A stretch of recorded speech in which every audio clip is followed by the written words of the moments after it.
Hi, my name is Nicole Witzel. The game I'm doing is a Let's Play on is Choplifter.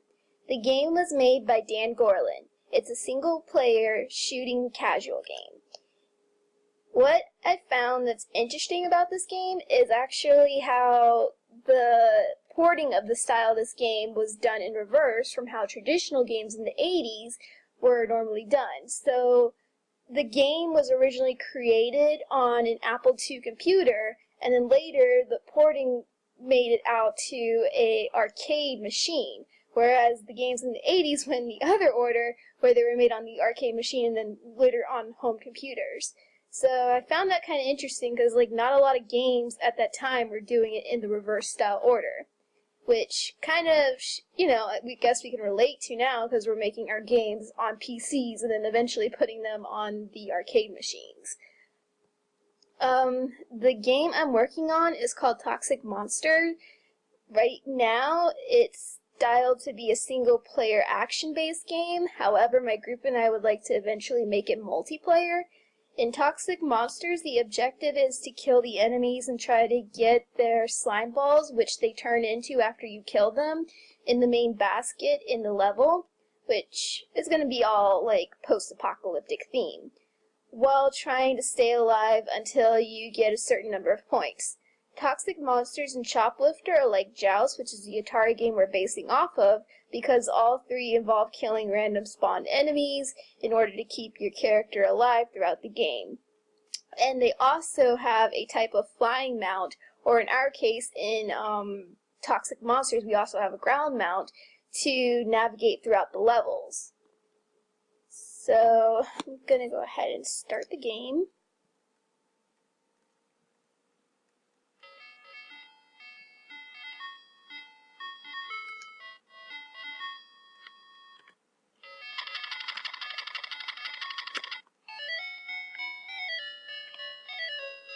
Okay, so the red circle here pretty much means how many of the people out in the field that you're trying to get to were killed. The blue circle means how many people are on the chopper right here that you managed to pick up. And then the green circle means how many people you managed to get back to home base, which is right here. So to move up, you just press the up arrow. And to move down, you can release the up arrow and you'll just slowly descend like you see right here. Or, once you're up, you can press the down arrow and you'll just descend faster like that. To move left and right, you just simply press the right arrow or the left arrow. And then another mechanic I thought was cool in this game was how you can change the facing of the chopper by pressing D. So right now he's facing right, then center, or you can make him face left, basically. And then to shoot in this game, all you have to do is press S. See? And the shooting style changes too, depending on the direction you're facing. So I'm going to go ahead and play the game.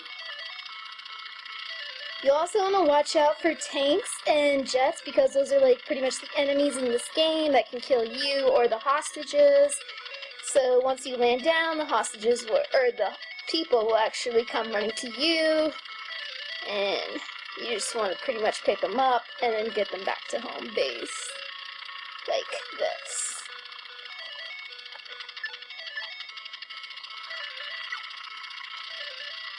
So you can also shoot at the tanks and get rid of them, or get killed by jets like that, which are pretty annoying. So I'm going to go ahead and pause the game. What makes this game different than the rest of the shooting games is that not only are you shooting at enemies to stay alive throughout the different levels, but you're also trying to rescue characters to win the levels, while simultaneously controlling a vehicle that will move or descend on its own unless you force it otherwise. So, thought that was pretty cool because you're kind of trying to focus on multiple aspects in a shoot versus most shooting games when you're just kind of shooting at one enemy, I guess. It's similar to Joust because the flying mechanics in this game are similar to it. They both have that Flappy Bird type flight mechanic where you have to keep pressing the up arrow if you want to stay up, or press the down arrow if you want to go down faster kind of deal. at the same time, you're trying to destroy your enemies to gain points, which again makes this game a lot like Joust, where you're trying to destroy the little monsters in Joust to gain points. I like that I can shoot. I like the shooting mechanic in this game, the speed in it, because it's not too fast or too slow of a reaction.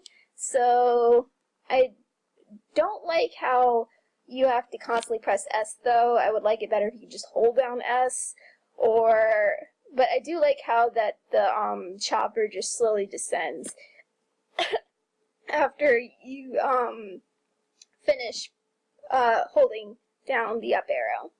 So I also don't like the jets in this game because they are too difficult, I think, when you're trying to focus on staying alive from the tanks on the ground, but that's their decision. So that's my Let's Play for the game, and thanks for watching.